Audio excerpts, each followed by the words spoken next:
Mr. Ugly Show starring Mr. Ugly and the Human. Hello, folks, and welcome to the Mr. Ugly Show.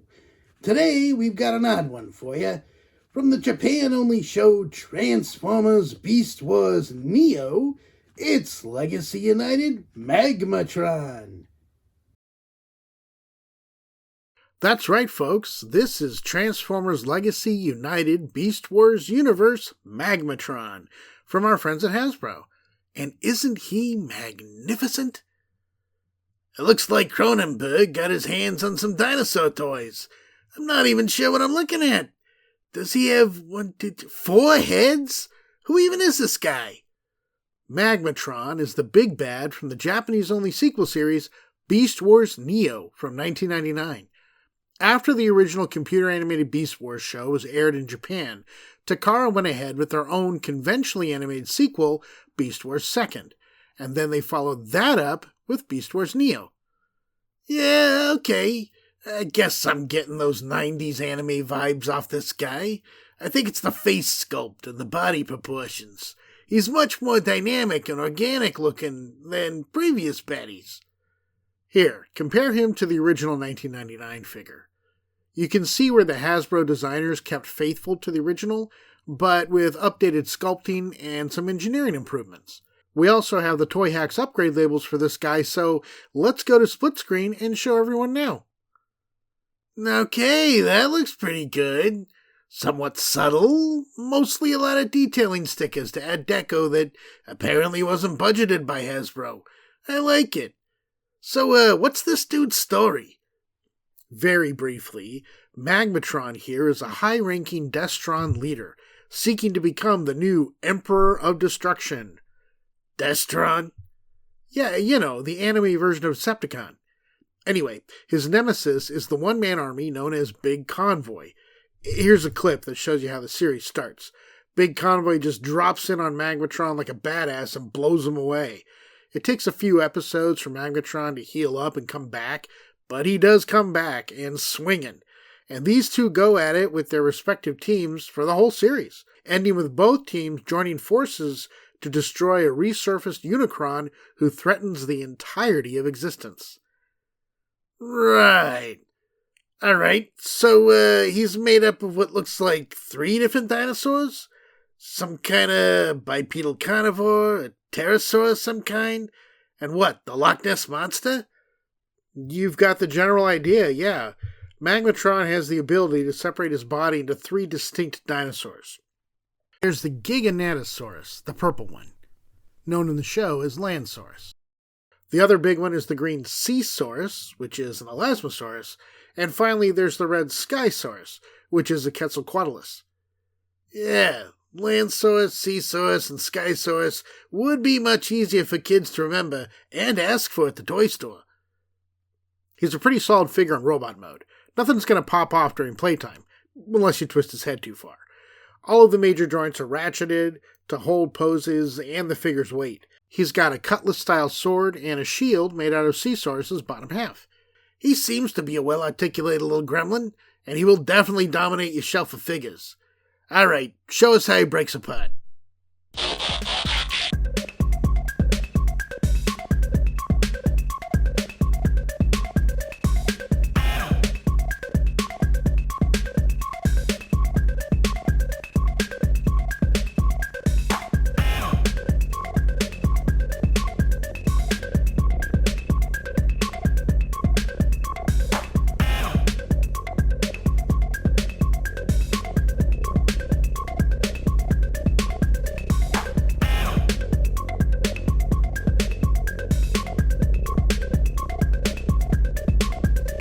That looked somewhat complicated, especially the bit for Landsaurus. You know, getting the arms tucked in just right for Seasaurus can be a bit of an issue, but it's that Landsaurus crotch bit that takes some practice for sure. The instructions aren't really clear, and you really can't figure it out unless you do it yourself a few times. Here, let's take a closer look. Landsaurus looks pretty awesome. He's got this fat, Barney-esque lower section, and he's got legs The Rock would be proud of. Huge and powerful. I like his little arms and the articulated tail. I'm guessing we're not big fans of that gappy midsection, though, eh?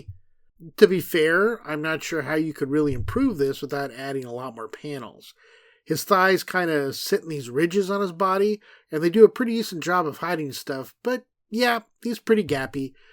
I mean, you could probably tuck a smaller figure in his ass and barely notice it. See? Moving on. I like Skysaurus. He looks mean, like he's ready to rain down death from above. A big, red, nasty, featherless murder turkey. Yeah, enough said there. And that brings us to Nessie here, Seasaurus. Again, amazing sculpting work. He really looks like a leathery sea monster. I like the articulation of the neck section and his flapping flippers. He also looks fairly mean and angry like the others. The original toy had a flapping fins gimmick and firing missiles. And maybe that's what this little molded-in switch thing on his butt is supposed to homage. It doesn't really serve any other purpose on this version of the figure. It's not in the instructions, but you can actually jam the smaller blast effect pieces into each of the dinosaurs' mouths. Here's a quick size comparison with Dilophocan and Tyrannicon, so you can get an idea of what we're working with. Sky Guy is a little less than Deluxe class, while Surf and Turf are clearly Voyager class or larger. What? You got a look on your face like there's something more and maybe I'm not going to like it very much? Well, Magmatron does have a third mode. It's a weird chimera of his 3 dinosaurs called the Magmasaurus.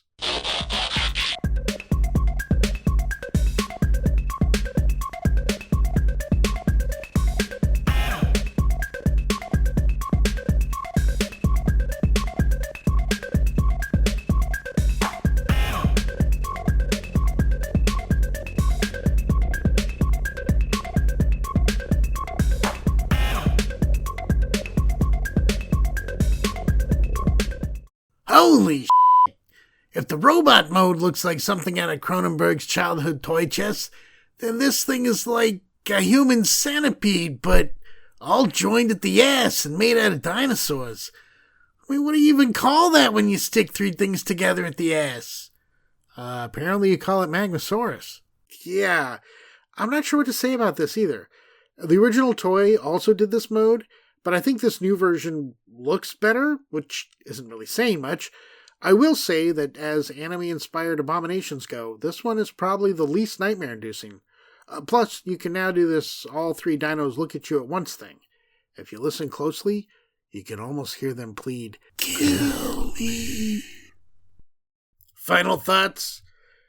You know, I think I've said it before that I'm not a huge Beast Wars fan. I like some of the toys. After all, a good Beast Former is a good Beast Former, but I never really got into the show. I think maybe I was just outside the target age group when it started.